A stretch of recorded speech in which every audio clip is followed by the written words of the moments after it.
And welcome back. We're having a look at the MVTF Panther, and now we get to dive inside and see what a factory fresh Panther would have looked like.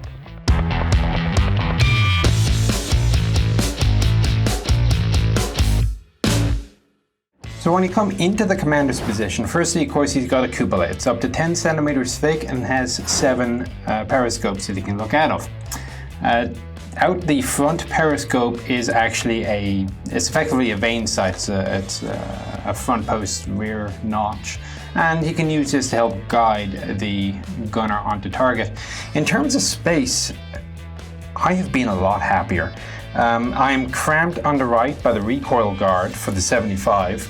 And on the left, this little attachment here was annoying the heck out of me until I figured out how I can move it forward. If memory serves, this was used for a periscope. I mean, we're talking submarine type periscope, a big, long, thin thing that could be used for observation while the vehicle was completely turret down. Forward of that is the control for the hatch. Now we'll come back to that in a second. As an example of, I'm going to say, unnecessary engineering, is an azimuth ring around the outside of the cupola. Now what this does, it is connected to the turret ring by use of this rod system here. It's a system of gears that no matter which way the turret is facing, 12 o'clock is always at 12 o'clock on the vehicle. Now it's offset a little bit. The actual reading point is directly above the linkage. So with the turret now currently pretty much direct forward, I look at it to my right and the number 12 is directly on top of the linkage. But as the turret would spin around, the cogs would keep the azimuth indicator static, so I could see by looking at the azimuth indicator where my turret is compared to the hull. Now my immediate thought is twofold. Firstly, if the vehicle is moving, you don't need this. You can just look at the movement of the terrain and you can tell pretty quickly which way your turret is facing. The other is that you have a great view of the hull from up here. So I can see hull components around the inside. So by just looking down, I have a pretty fair idea which way the tank is facing anyway.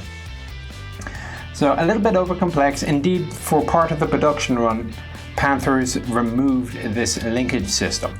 It was eventually put back a little bit later, as I recall, for the infrared system. I could be slightly wrong on that.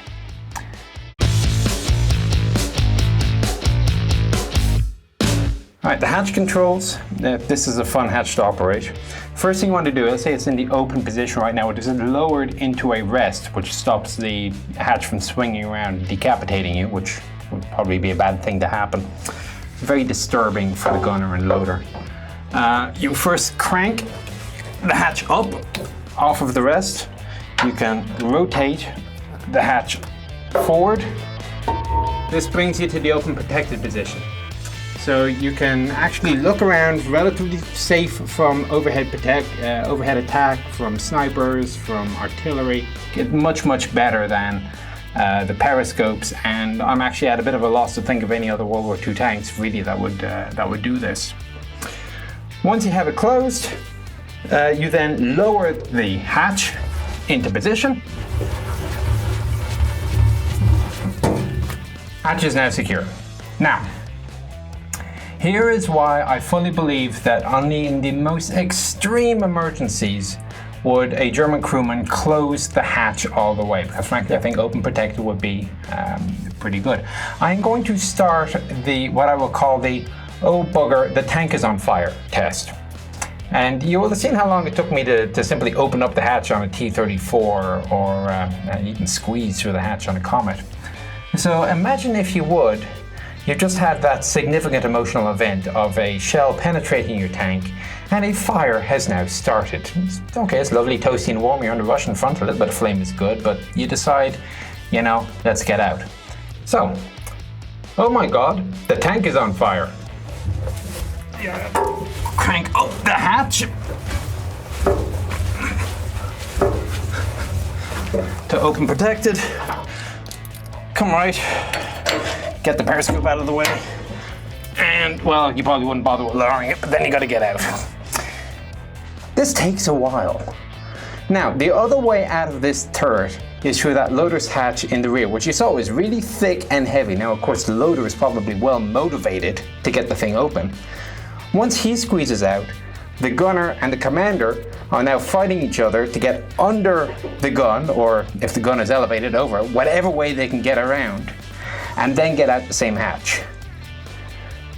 Privilege of rank, maybe the commander gets out first. I'm not sure which is faster, for him, the commander to get out this way and the gunner to get out through the loader's hatch. Suffice to say, I would call this a design flaw.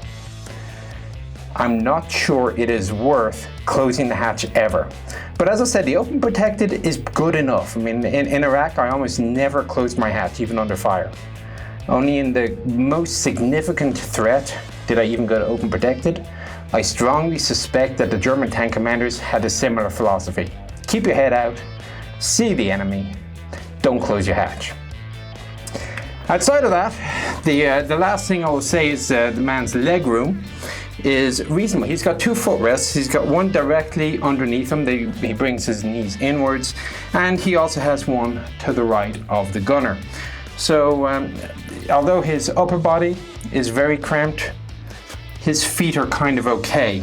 The catch, I'm looking at it, is that if he has his right leg on the side footstep next to the gunner, he is going to interfere with the gunner's elevation, which is probably a bad thing. Anyway, so that's it for the commander's seat. Forward to the gunner. So I move forward to the gunner's position, and I've been in worse. I mean, the handles are certainly big and are in his face, but not literally. The commander's leg could go here to his right, so as long as he's cranking without the commander's leg in the way, he's okay. And it's got a fair bit of space between the seat back and his own back, especially when, of course, he's leaning forward into the side. Now, earliest Panthers were built with a TZF-12 binocular sight, and they'll be identifiable by the twin holes in the mantlet. You'll see it on early Tigers as well. This was a fixed by 2.5 sight, so not exactly a high level of magnification. Eventually, this was replaced by selectable TZF-12A. This was either a by 2.5 or a by 5. Some Panthers, like this one, were built with a 2-hole mantlet and a monocular sight. Basically, they were just building off what the production line had already built in terms of stock for mantlets. Panthers like this had a metal weld or metal plug in the place of the second hole. It was just too much of a liability. The sight itself in low magnification, and the selector is here for low mag to high mag. If you look through it, the field of vision is, I would call, narrow.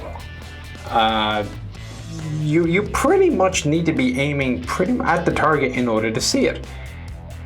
And heaven help you, when you go to high magnification. Now, high magnification is purely for servicing the target.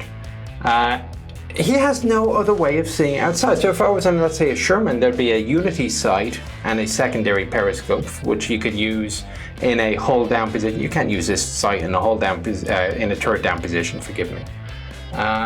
But you can use some other, the Russian vehicles also had a roof sight to give the gunner a little bit more observation, lower magnification. This gunner is absolutely reliant upon his commander putting him onto target. Okay, I think I've beaten that one to a pulp. Now, the other controls. Power traverse is conducted by means of a foot rocker pedal. So depending on which way you rock it, the power traverse will go left or right. The pedal to the left of the rockers is the coax trigger. It's a simple cable. The main gun is fired by use of a trigger on the elevation control handle. Initially, it was a fixed power traverse system. To do a full 360-degree turn took 60 seconds. Not ideal. Eventually, actually fairly soon in production, it was changed out with the to a variable speed power traverse, and was dependent on the speed of the motor. So a full circle would be 15 seconds with the engine in high revs. It actually slowed down a little bit, I think, to 18 seconds once you put the speed governor on it, limiting it to 2500 RPM. That was the coarse lay. Fine lay was still done by use of the manual traverse, and I have to say it's a very, very light traverse, very well balanced turret. Elevation is on the gunner's left hand. So you can see these pipes are going everywhere in front of them. It's a little bit stiff on this particular vehicle, I suspect just because it hasn't been used in gunners that long. The sight itself is selectable by range. So there's a little pointer at the top and you dial in the range by use of the knob on the left here. That will raise the reticle up or down. And if you want to have a look at range estimation using the German site, go ahead and look it up. It's all to do with mils and triangles.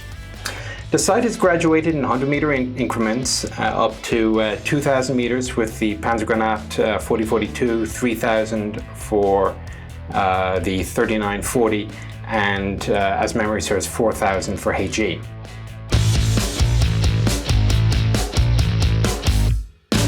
Now, gunner's toy, of course, is the KWK 42 7.5 centimeter cannon. It is noted that it's actually much higher up compared to the gunner. Usually your breech for a gun is somewhere around here, it's level, but the breech in this case is way up here. The gun is mounted much higher, or the gunner is mounted much lower compared to a lot of other tanks.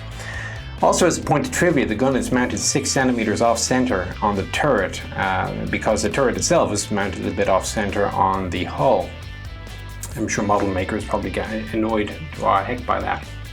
Ammunition, 2 types of AP rounds. Your standard AP was a 3942.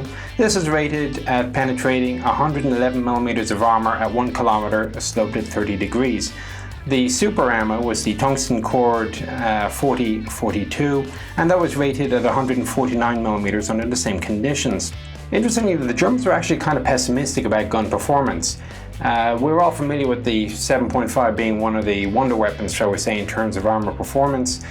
In actuality, the Germans only estimated that this gun will crunch through a Sherman's front hull at 100 yards. Now, in the German defense, firstly, they assume that the hull is angled at 30 degrees, so it's not a direct slope. But on the other hand, it is an indicator as to just how tough it can be to score kills. On the third hand, of course, what the paper says and what reality says are two different things. It's always a lot easier to knock out tanks than perhaps the engineers said it should be, on both sides. Now, if you're curious, the German documents rated that they would punch through the front hull of a Churchill at 1,700 meters and a T-34's front hull at 300 meters. Of note, this gun is equipped with a bore evacuator. Now, not the traditional bulge that you see on most modern tanks, so that might throw you a little bit, but it is the compressed air system similar to that which you would find on modern French vehicles. The pipe for which comes all the way down from the front, comes alongside the traverse system and disappears into a compartment next to the shell casing collector. Alright, we're about done in here. Final points to note. He does have an azimuth indicator to his left side, just in case he also doesn't know which way he's facing compared to the hull, although it does seem to be in need of a bit of recalibration right now. And finally, the turret ring could be sealed by use of an inflatable pump for deep water fording. Of course, once this seal was inflated, you couldn't traverse the turret. So I'm now going to extricate myself from this gunner's position and move over to the loader side. I have to say, one advantage now that I'm down here looking at the higher gun position is it's much easier, as long as the gun is level, for the gunner to get from one side of the tank to the other. So maybe getting out isn't as much of a chore as I thought it would be from the TC side. Still, I suspect it's less than ideal. Oh my god, the tank is on fire! Oh. What the hell did those pulleys do? Something fell which should not have fallen. Pause.